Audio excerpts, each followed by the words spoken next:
Hey, the event fam. Mike Winter here. Hope you're all having a beautiful week. Just wanted to check in real quick and update you on a couple things happening over here in Alpha Vedic land. We've been very busy with getting our spring starts going for our Jalgulan and jumping into agriculture. For me, is such a great way to reset the body and the mind and get out of your head. So if you have a garden, good for you. Get into it now because spring is here, and man, there's just no better way to get connected with nature and life and really just get in tune with the flow and the natural design of the world.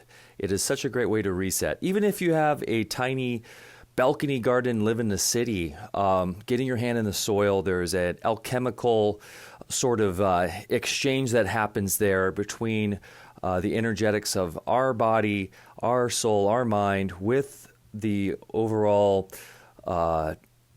interplanetary structure, the realm we live in, and there is a communication going on there. Subconscious, unconscious, hyperconscious that is going on that actually is very revitalizing. I'm currently rereading the Anastasia books. For those who are familiar with the Ringing Cedars series, we will be doing a podcast on that shortly in a couple weeks with a couple guys that are part of the foundation here in the United States. And she reminded me about the power of connecting with seeds, putting the seed in your mouth for 9 minutes, and then planting that right at the spot in the ground where you want the plant to grow, and not watering it, which is interesting, letting your saliva sort of be its only source of water nutrition to begin with, and having that connection, direct connection with the seed, so the seed serves you and actually brings up nutrients from the ground and the soil that you specifically need. Mind-blowing stuff. And I know people who have done this for years and have found profound effects from it. The fruit actually tastes different, especially to the person who planted it with their saliva. It's literally working with your DNA and your overall human design. It's a fantastic little trick to do. So look into the Anastasia books. If you haven't heard of the Ringing Cedars series, I highly recommend it. Actually kind of difficult to get the books right now. But if you connect through with Alpha Vedic, and maybe I can drop them in the chat here in the event Telegram, but there are ways to get the books for free, PDFs out there, and actually some audio versions too where you can listen to on YouTube. But very, very cool stuff. And so, yeah, just a reminder to get outside, get your hands in the dirt, plant something. And especially if, with your children, there's just no better feedback that you get from a child who plants something in the spring and then gets to eat their work in the summer. My kids love snap peas, very easy to plant. They grow quickly. Also, radishes are another good one. They can bolt, so you want to do that right now in the spring, or keep it in with sun, but not too much sun.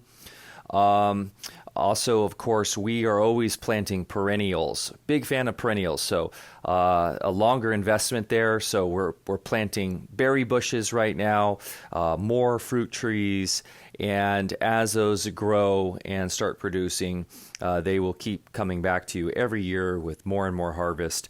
And my kids are fruit freaks, so we try to plant as much fruit as we can. Okay, guys, well, I hope you got something out of this, and hopefully you can get outside and plant something this week. Love you all. Talk to you soon.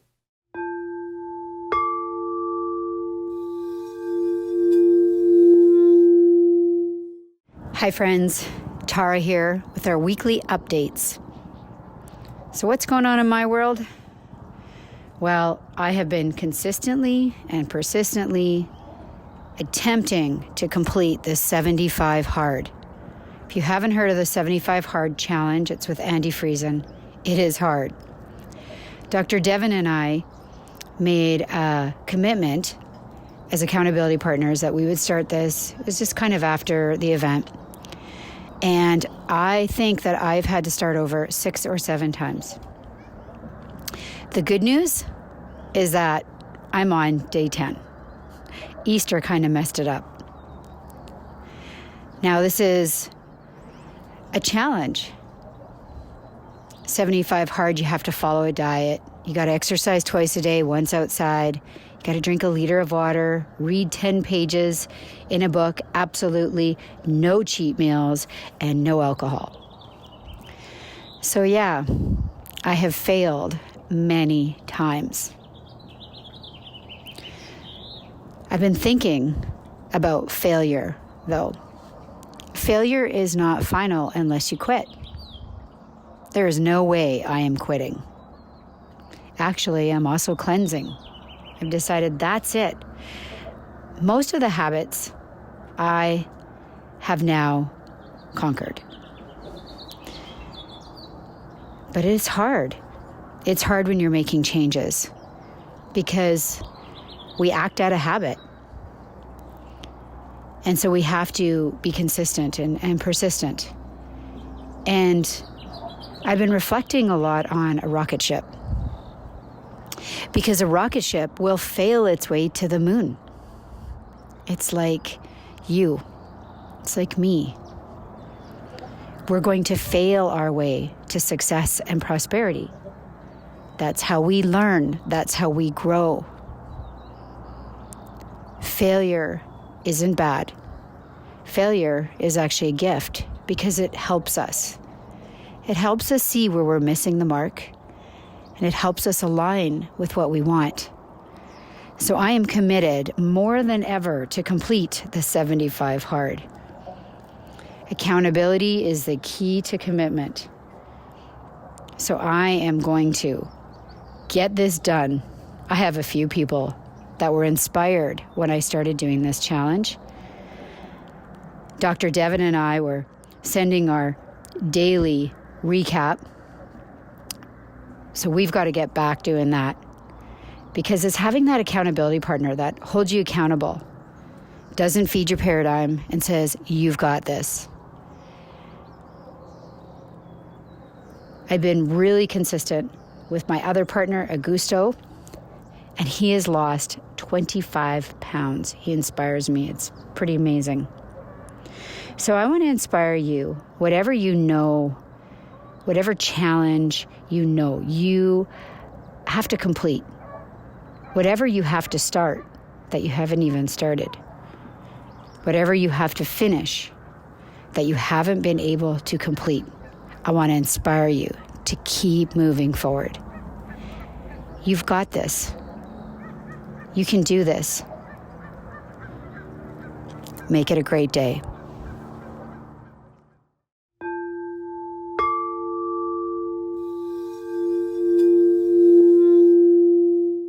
Hello, the event fam. I guess the only real thing I have to share right now is I am personally just so tired of this up and down wave of social media influencers and so-called leaders in the health freedom / sovereignty / spirituality camp offering overly sensationalized content as the next big thing that you need to know, or the next big thing that you need to buy, or the next big thing that you need to prepare for. My God, I'm just so tired of it all, because when we tune all of that shit out, and I'm not saying to tune it out in the sense of completely ignoring the, real scary ass shit that's happening, because don't get me wrong, there is a lot of crazy shit going on. I mean, there is facilities burning down that are food processing facilities, and I've independently verified all those. Like, that all is real shit that's happening, and of course you need to be aware of it. But when we're just constantly focused on content, and it's like this, like, here's this thing you need to buy, like, just, it's, if we just tune that shit out and just live, I mean, yes, again, acknowledging the dark shit that's going on, it's real. However, life here and now is beautiful. When you look around you, more than likely you're secure. If you're listening to this, I would imagine you definitely have the time to be in a state of security. And there's so much more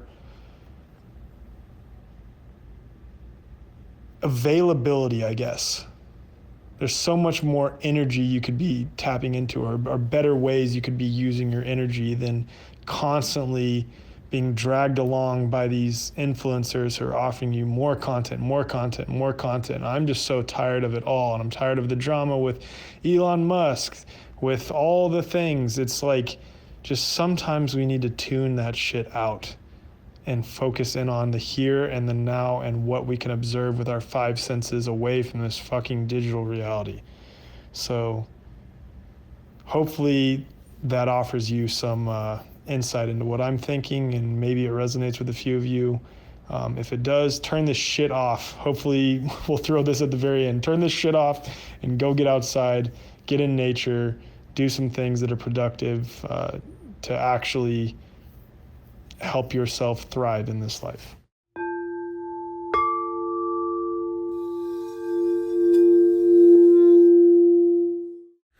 Hey, Soul Family, it's Josh here. This is what's coming up for me this week and today, continuing on the theme of inner transformation as I'm experiencing it, doing my best to share, to kind of pull a key point each time and share something that's perhaps relatable with you in that process. So thinking about how those of us who are paying attention to what is going on, to have a certain level of awareness, to be willing to see, to be willing to a considerable extent, not allow our own stuff, blockages, self-protective tendencies, defense mechanisms to get in the way enough so that, we cannot see, but rather to hold as predominant the willingness to see. It aligns us with, in general terms, a willingness to think of future, not only for ourselves, but for the all, and to think of others in general. So we are naturally inclined as a soul family, as a tribe, to think of others, in many cases, more than we think of ourselves. That is a saintly trait. I was listening to Crow 777 radio, in which the guest was talking about that. He felt specifically inspired to recognize that trait, that willingness, and that tendency for us to think of others and think of the all. Ask the big questions, consider future timelines, align with the good, more than we think of ourselves. In that, however, there is the risk of a key part of our identity, who we are, and our process being left behind, or falling behind, not being left behind, because nothing can really separate who we really are. And that key aspect of ourself or process is on the inside of us, is that which is asking to be healed within, is that which is seeking attention because of perhaps of traumas and things that have happened in the past, or stories and programming that are happening in the present, or tendencies we have to cope with the struggle of life at this time, in which we leave ourselves, we leave our body, we shift our attention onto the so-called external, the outside, others, serving others, thinking about these things. So the invitation there that I want to share with you, and because what's really becoming apparent, very clear in my experience, in my life journey, is now may also be a time, a window of opportunity to find a muse or a teacher or a partner who is suitably fit and capable to hold space for the inner healing processes that your soul, your inner child, aspects of you are seeking at this time. So really, I know so many of us, we get caught up in life and we kind of make excuses really to do that so-called inner work, though I don't like the idea of it being work, but the inner attentive process to really make time for us. And sometimes we need time just to drop everything. And at least I do, to do something else completely so that my mind isn't on particularly anything, kind of as a coping mechanism sometime and an escape. And, that's okay. I've been invited to not judge myself for that. So I'd certainly extend that invitation to you. But in a process of then moving into that, toward that conscious attention, what's going on within, what aspects of us are seeking to be heard, to be felt, to be transformed, to do so perhaps with a witness or a partner or a teacher. So consider that if that resonates with you, and if you don't know who might help you access those parts or who might be that partner for you in that process, that sacred process of your own inner transformation, your inside out shift and your awakening from within to the outside, then ask for that. Ask for that in prayer, in your meditations, and then be open to what comes.